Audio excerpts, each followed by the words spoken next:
Okay, so I want to thank you guys for coming out to the stream today. It should be a short one. I do have something. Is that working? Hello, hello. Okay,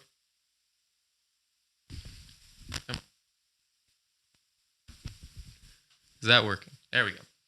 Okay, sorry about that. I think the music was fine. It's just the mic got a little unconnected there for a second. But okay, so as you can see on my, I guess that would be your right, my left here. I have a string of numbers up on the screen, and it's not necessarily a string. It's more of a list of numbers, and you'll see that they're broken up.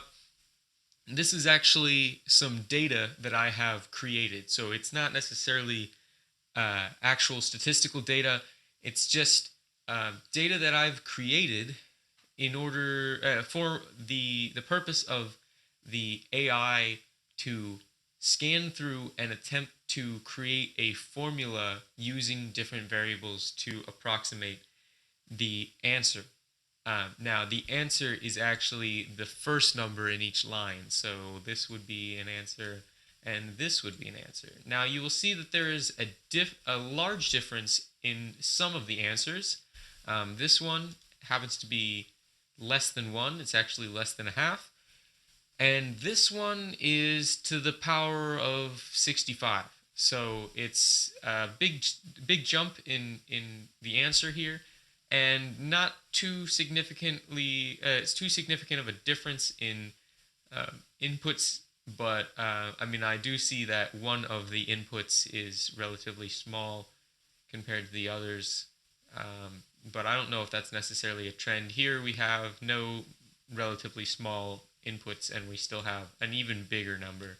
So it seems like it's a pattern that we can't necessarily comprehend just by staring at these numbers here. But it's something that I hope the AI will eventually be able to successfully root through and find a formula for. So what these other numbers are, these are the inputs, and this is the output. And so what I mean by inputs and outputs is that I have created a formula, and I wrote a program, a simple program, to go through that formula, randomly choose numbers between negative 100, and these are floating point numbers, so they're not necessarily integers. It'll randomly choose any integer to I'm not, how many decimal places, that's 3, 6, 9, 12, 14.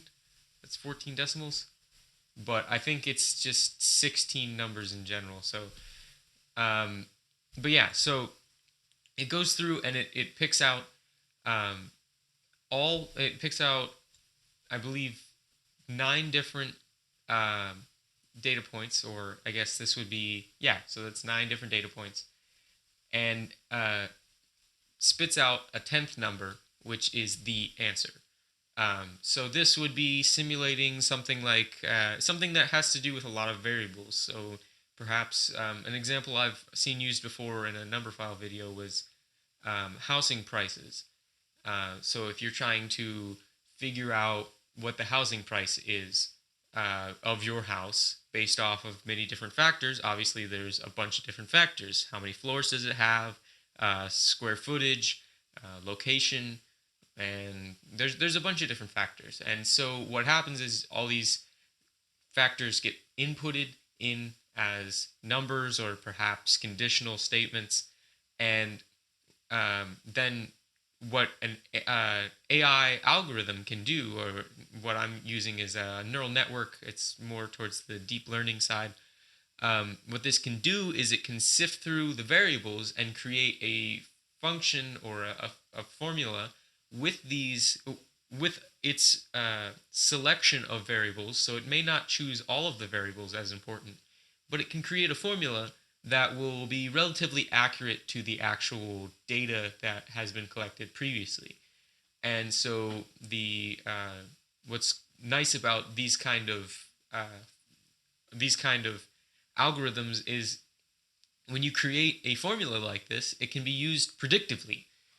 So I know there's a lot of problems in statistics about extrapolating, but the thing is, when you get such a significant set of data, and then you can start to predict what would happen if you made certain changes in certain places. So then you can possibly even make your house more valuable for not that much money or something like that.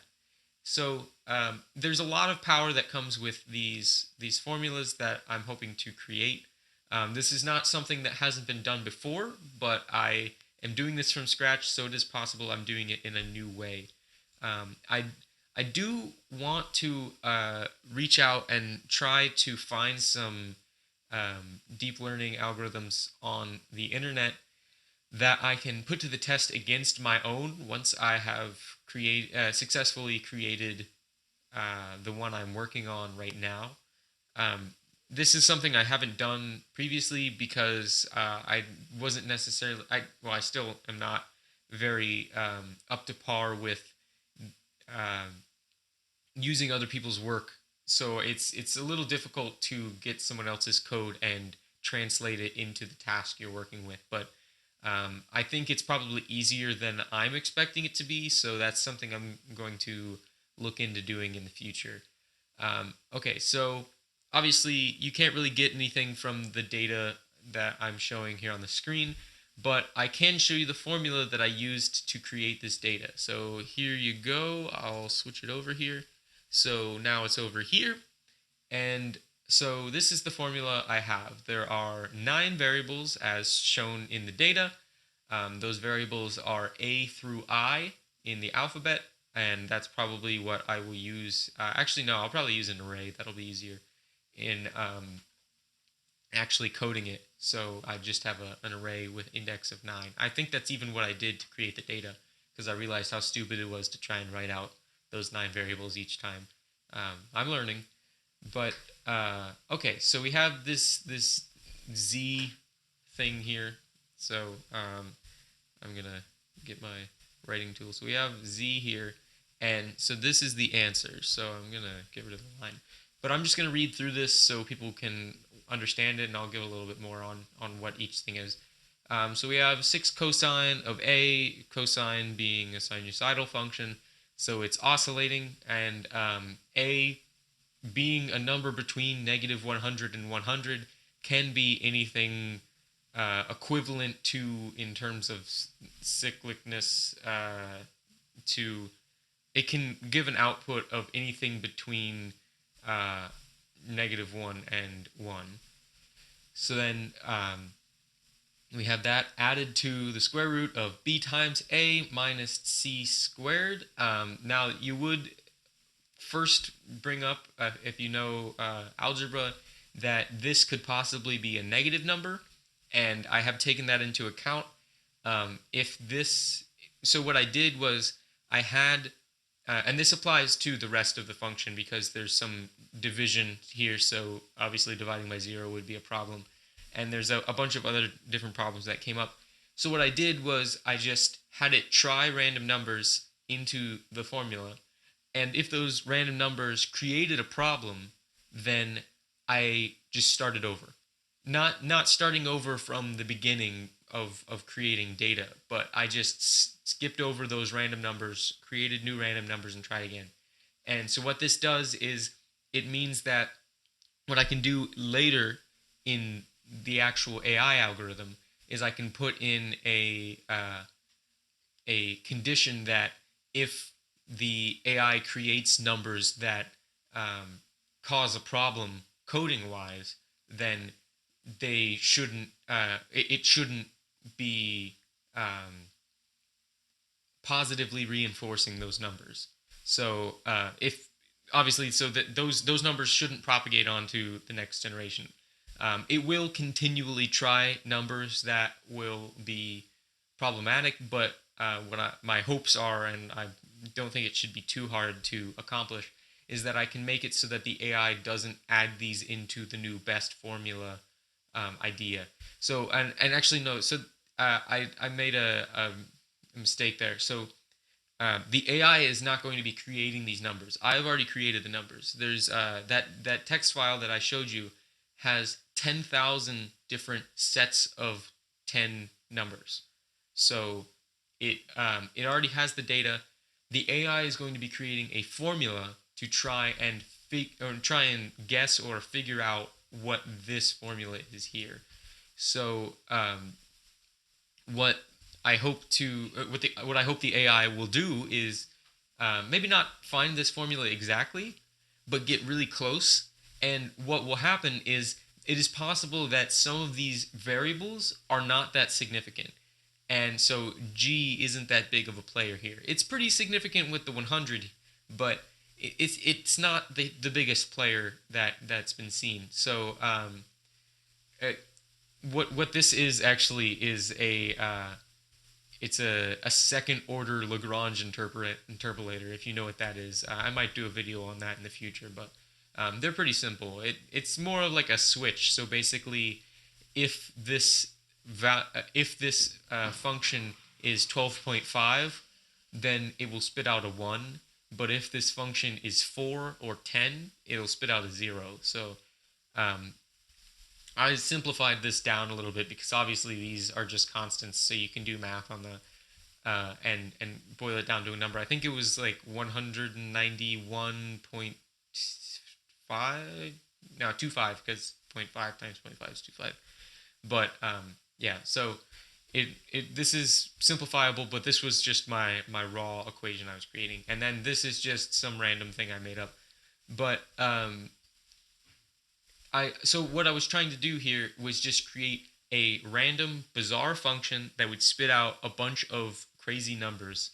And so this should be something that would be as difficult, if not more difficult, as something in the real world. Now, whether I can back that claim is a completely different story.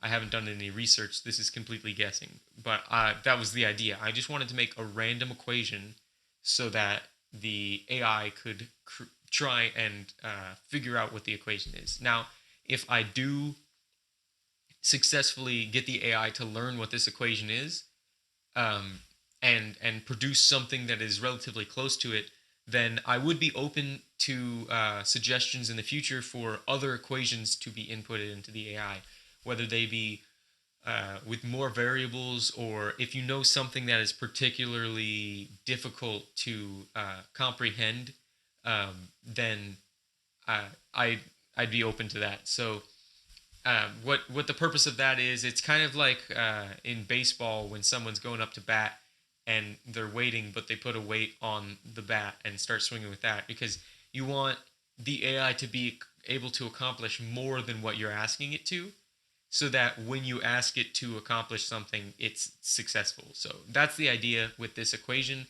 and that's why I'm happy that there's such a disparity in the numbers that it presented. So that's basically what I've accomplished so far. I don't know if there's any questions on anything specific with what I've done, but what I really wanted to do was just to get something done, because as you will have seen if you've been following the channel, is that I haven't really made any progress on the AI specifically. I've also just my projects in general have taken a little bit of a back burner just because I've been kind of lazy this summer. But I wanted to make sure that I kind of broke the ice on this, hence the title. So I'm hoping that now that I have something to work off of, I can now begin working on the tedious part. I'm pretty sure that I know exactly what I want to do and how to do it. It's just going to be a long process because I basically have to rewrite everything I've worked on so far. So I need, or at least need to go through the entire file for my previous program and rewrite it so that it matches the format that I need it to. So I don't have too much more to say on this. I don't want to have this drag on too long, but I just wanted to let you guys know that I have made some progress on the data mining project, and I hope to make more progress in the future. Next week is actually the last week of classes for me in the summer session. So I should be having some free time in the 2 weeks between summer and fall session. So you can look forward to either some creativity in that time or possibly some productivity or maybe a little bit of both. But other than that, unless you have any questions, I think I'm going to sign off here. I want to thank you guys for watching. And so on Saturday, I am going to be occupied. It's my parents' anniversary. They're having a party. So, well, actually, it's not the exact day, but they're having a party for their anniversary. So I'm going to be going back to my hometown for that. It's a little bit of a hassle to bring my whole setup. Plus, I'll probably be hanging out with people there. So I will plan on streaming on Sunday. So if you are excited for that, make sure to open your schedule. I don't have any ideas necessarily for the topic that I want to talk about. So if you have any suggestions, I'm open to them. But I will be notifying you of any updates on Facebook. So make sure to keep up on that if that's what you are interested in. So, but yeah, so I think I've explained everything I wanted to in this. And so I will be signing off. But I want to thank you guys for watching, and I will see you on Sunday.